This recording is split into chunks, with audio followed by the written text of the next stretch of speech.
I'm hunting in the picturesque Northeastern mountains of the Free State, in search of free-roaming fallow deer.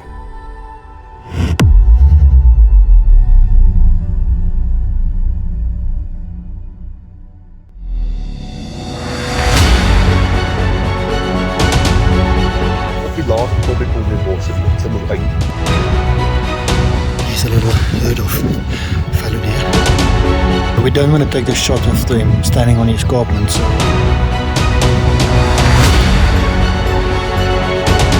this is tough.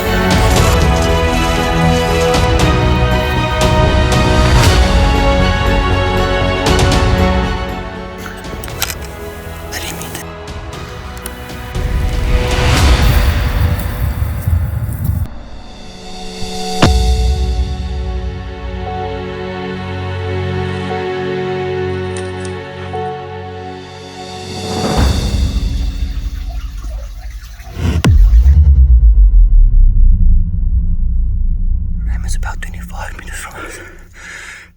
Just over this hill. I'm back here in the northeastern mountains of the Free State. I'm here with a good friend of mine, Phillip Botha. We're hunting here on their beautiful property. We are looking for fallow deer. So the idea is to head up into the mountains for a couple of days. We're going to stay in the mountains, sleep there, and then hunt from there. The fallow deer is free roaming in this area. So it's going to be an exciting hunt, and we might just find anything, we don't know. So we're looking forward to that. I'm going to use my Creedmoor with a Carl's helioscope, and I fitted it with a trigger cam to take some footage of the shot. And Phillip also taking his bow, if the opportunity arises for a bow shot. Nick, just want to say welcome here. Yeah, it's a beautiful mountain range at the Witkoppe. We call the Witkoppe here. Like I said, the fallow deer is free roaming here. Hopefully we spot them all the time here on the farm. Like you said, he's using a Creedmoor. I've got this old 14-year-old Matthews. So let's start and enjoy it. Good luck. Look forward. Thanks, yeah. Phillip.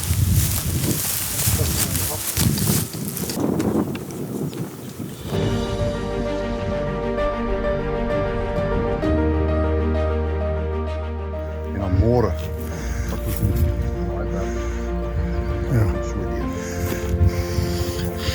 The idea is to walk up the mountain and find a spot to camp tonight, and then leave most of our stuff there, and tomorrow morning we will start hunting from there with lighter bags.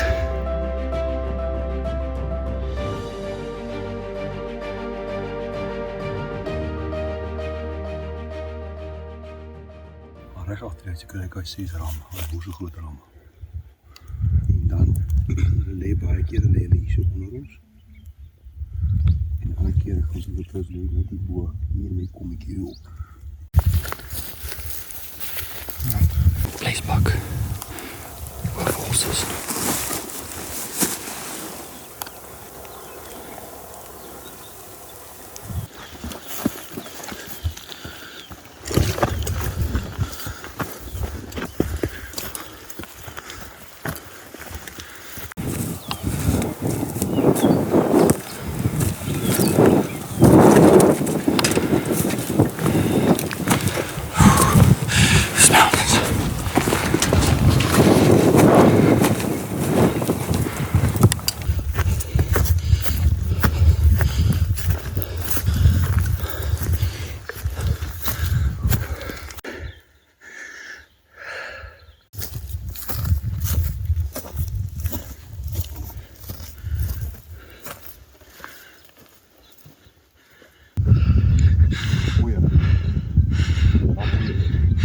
There's a little herd of fallow deer.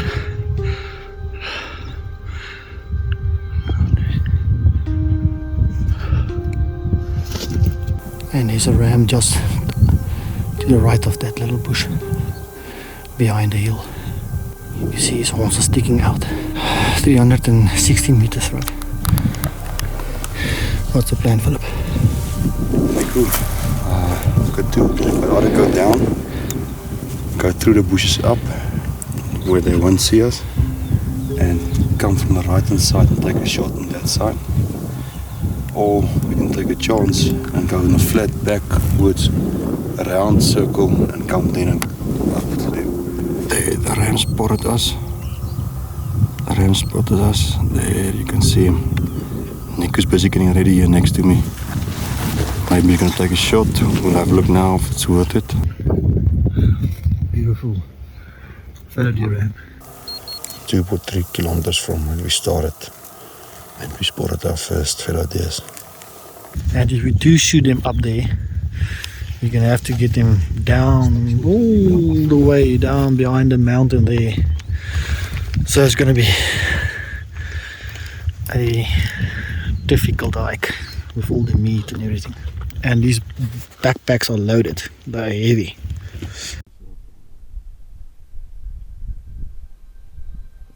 Wat is zo? Ek weer 'n ribbok. 'n volribbok. Ja, mensen nou die kant.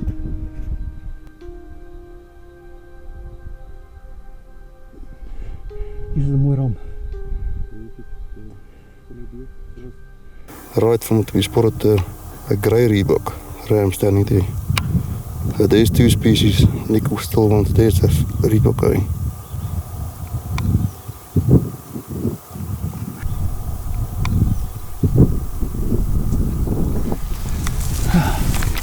Dan gaan ons tussen die bosse deur. Dan bly ons teen die bosse om so effens. Dan as op die laaste knoppie kom in die bosse en dan klim ons uit. Om te kyk of nog daar so is. As hulle nog daar is, gaan ons 'n skoot vat. Anders dan gaan ons oor kyk of aan die ander kant kry. Yeah, we don't want to take the shot of them standing on the escarpment, so we're gonna move slowly closer and we might spook them, but then we will stalk them downhill. But that's the only option we have. It's now already, we've got about 2 hours, 1 hour and a half daylight left, so we're gonna have to start going, and we haven't found a place to sleep tonight. It's quite windy up here, so we've got still quite a hike this afternoon. So let's get going.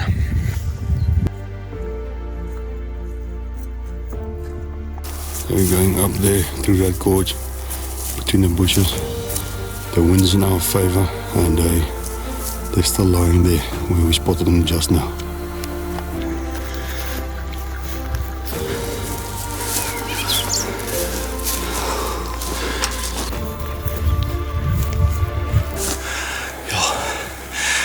We saw them last on the escarpment, so we're just gonna peek over. We're about 100 meters away from them.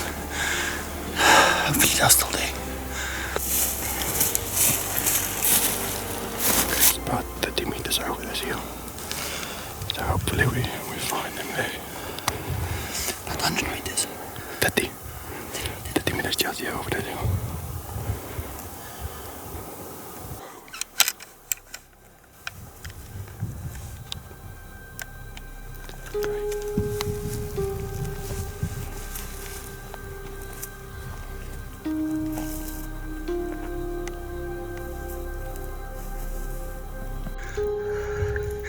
The ram is about 25 meters from us.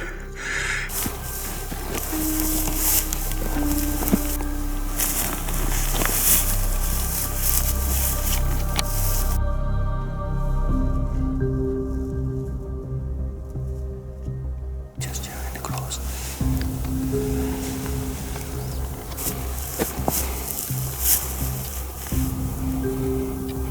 We can't see, it's just over the top here. So hopefully he's gonna get it, but I will take a shot. The hell,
That's not the one we're looking for. We're looking for There's a bigger ram, Phillip. there's a bigger ram. You think so?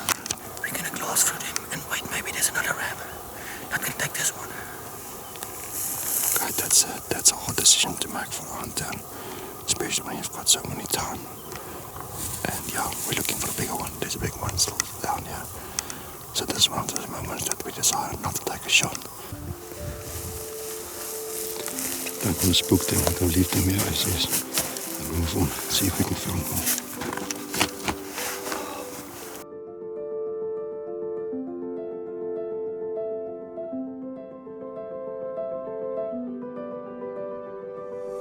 I'm taking a break before we going over the next mountain. But we only got an hour daylight left. So we're gonna push on now.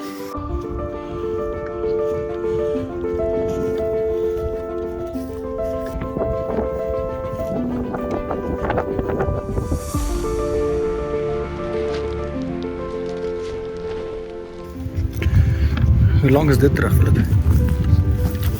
200 jaar? Ja, slaat die buitel in.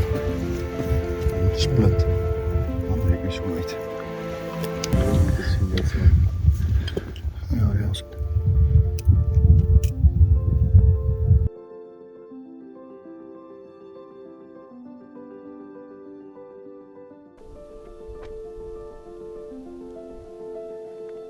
We're going to go all the way around, down on that slopes, and then we're going to see if we can find some camping spot or something down on the kloof.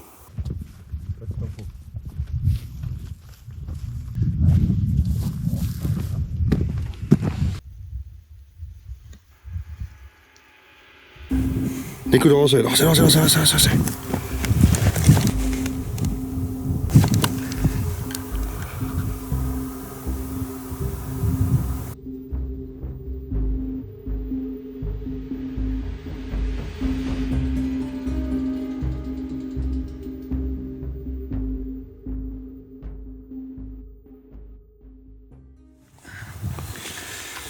So we just spotted another fallow deer ram, and we're going to move down this kloof and search for a place to overnight tonight.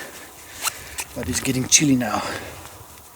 Luckily the wind calmed down a bit, but still got a way to go this afternoon.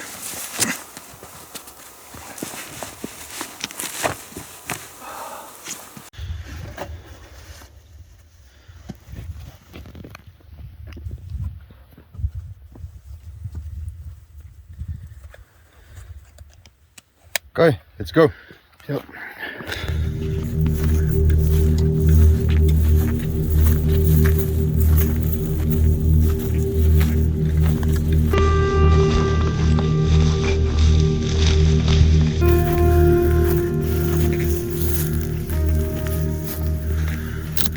Beautiful scenery.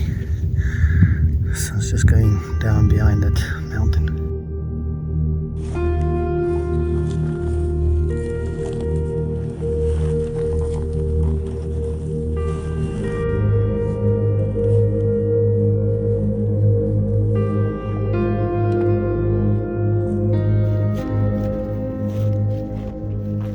Het is rietbak. Dit is ook een varel. Ja, grey rietbak.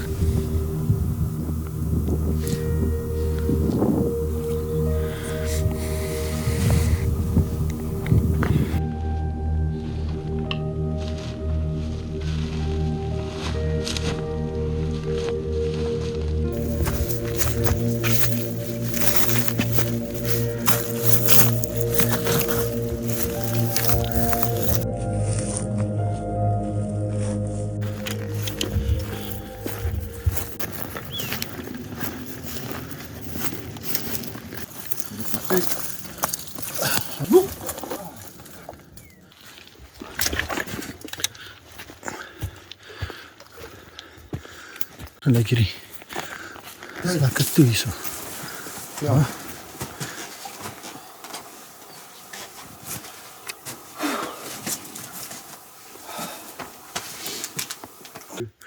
Ja, you've got some Then we're probably gonna make a fire at the bottom and sleep next to it tonight.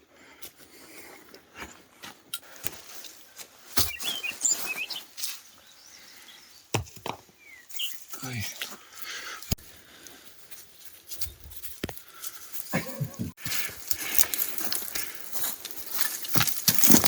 Dit is so erg nie. Daai oud gaan ons ver kom jy.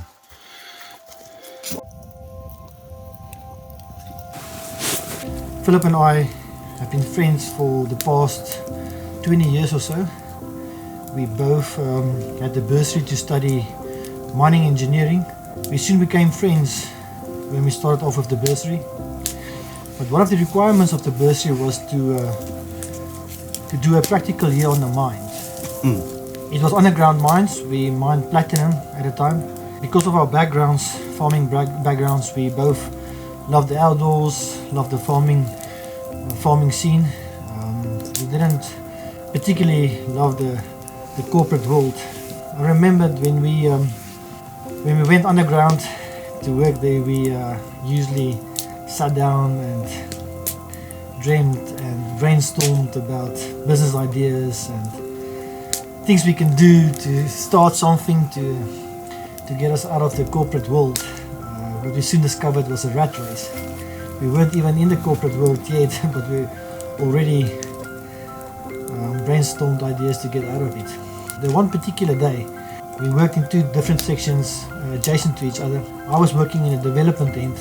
Unfortunately, we had the fall of ground in that section, so the roof came down and collapsed. A large rock fell on me. It was approximately a ton. At the time, there's only one person with me, and he couldn't get the rock off of me. So it was just too heavy. He couldn't move it, and he couldn't leave me either because I was losing consciousness all the time. I was fainting, and he tried to keep me awake. But at a point, he decided to go and get some help, and he went to the next section, and he found Philip. Philip managed to move the rock a little bit and got me out from underneath it. I broke my right femur. My leg was twisted badly, and I had some other injuries. And then Philip and a few other guys, they started carrying me out of the mine. But the development end of the tunnel where I was, there was so much rock and gravel, almost up to the roof at some points, and they had to carry me out of the tunnel for about 150 meters. It took them approximately half a day to get me out of the mine. It took me a couple of months to recover from that. But since then, Philip and I, we've been great friends. He came and visited me in the bushveld in Limpopo, and we've hunted together. There in Limpopo and in the Free State and the Kalahari in Namibia, because we share the same sentiment for the outdoors. So it's fantastic to be back here in the mountains with him here on the beautiful property, hunting fallow deer this time. Good company, fantastic hunt, beautiful scenery. I think it's a bit further than 100 meters. It felt like 2 kilometers when we were down there. But yeah, we had two completely different backgrounds. Nico was a bushveld boy, athlete. I was a rugby player, free stater. I'm used to open spaces. He's got an idea to go hunting bushveld. I grew up on a free state, loved shooting. My dad and them went used to cull lesbok and shoot out for Witkoppe and them. So we both grew up in hunting backgrounds. Two different setups, a bushveld and a free state. So we made plans and always an idea, always now we're going to do this, we're going to do that. And then eventually this day happened, what Nico explained to you. We went in on the same mine, rock came down, fell on his leg, broke his leg. And it took quite a while for the guy to leave him and come and find us. We carried Nico out of it. But it took quite a while. Every bump, every move, everything was painful. So it was just, it was horrifying. The screams, I'll never forget all the moaning and the groaning. And every time he moved and there's a rock that hits his leg. And I thought, yeah, just stay with us a little bit longer. I mean, we're about a kilometer and a half underneath the ground. So we don't even know how long it's going to take to get him above ground. And 20 years later, we're hunting here by me on the farm. I've been at Nico's farm quite a few years back when we were still young. So I owed him one, and we're here now and we're going to enjoy it. Go for the hunting tomorrow. We're going to get some good buck here tomorrow.